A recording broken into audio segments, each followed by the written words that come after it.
Facebook CEO Mark Zuckerberg says he'll run political ads even if false.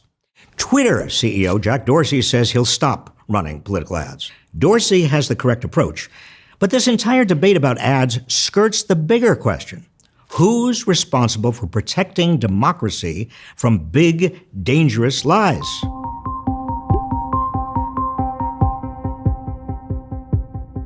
Donald Trump lies like most people breathe, and his lies have grown more vicious and dangerous as he's been cornered, conjuring up conspiracies, spewing hate, and saying established facts are lies and lies are truths. This would be hard enough for a democracy to handle, but Zuckerberg's Facebook sends Trump's unfiltered lies to 43% of Americans for whom Facebook is a source of news. And Dorsey's Twitter sends them to 67 million Twitter users every day. A major characteristic of the internet goes by the fancy term disintermediation. Put simply, it means sellers are linked directly to customers with no need for middlemen. Amazon eliminates the need for retailers. Online investing eliminates the need for stockbrokers. Travel agents and real estate brokers have become obsolete as consumers get all the information they need at a keystroke. But democracy cannot be disintermediated. We're not just buyers and sellers. We're also citizens who need to know what's happening around us in order to exercise our right to and responsibility for self-government. If a president and his enablers are peddling vicious and dangerous lies, we need reliable intermediaries that help us see that they're lies.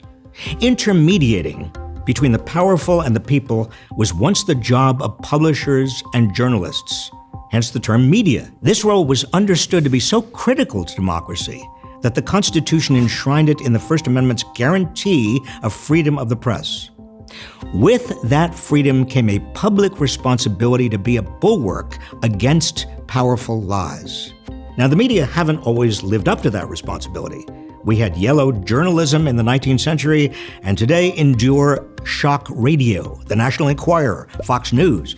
But most publishers and journalists have recognized that duty. Think of the Pentagon Papers, the Watergate investigation, and more recently, the exposure of Trump's withholding $400 million in security aid to Ukraine until it investigated Trump's major political rival, Joe Biden.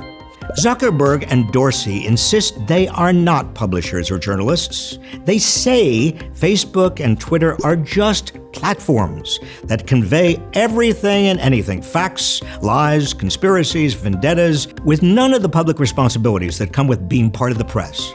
That is rubbish. They can't be the major carriers of the news on which most Americans rely, while taking no responsibility for its content. Advertising isn't the issue.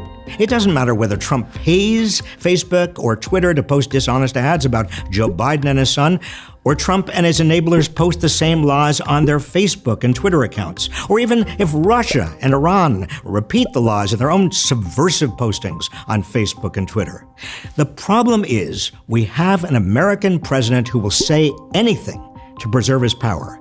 And we've got two giant entities that spread his lies uncritically, like global-sized bullhorns. We can't do anything about Trump for now, but we can and should take action against the power of these two enablers. If they are unwilling to protect the public against powerful lies, they shouldn't have so much power to spread them to begin with.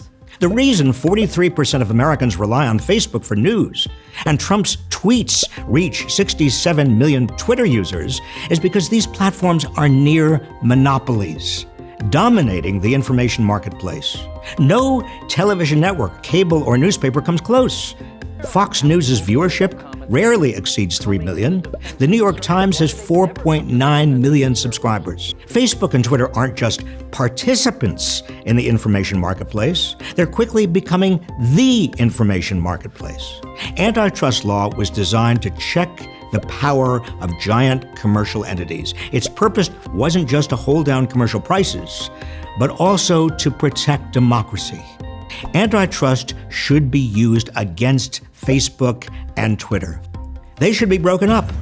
So instead of two mammoth megaphones trumpeting Trump's lies, or those of any similarly truth-challenged successor to Trump, the public will have more diverse sources of information, some of which will expose the lies. A diverse information marketplace is no guarantee against tyranny, of course. But the system we now have, featuring a president who lies through his teeth and two giant, uncritical conveyors of those lies, invites tyranny.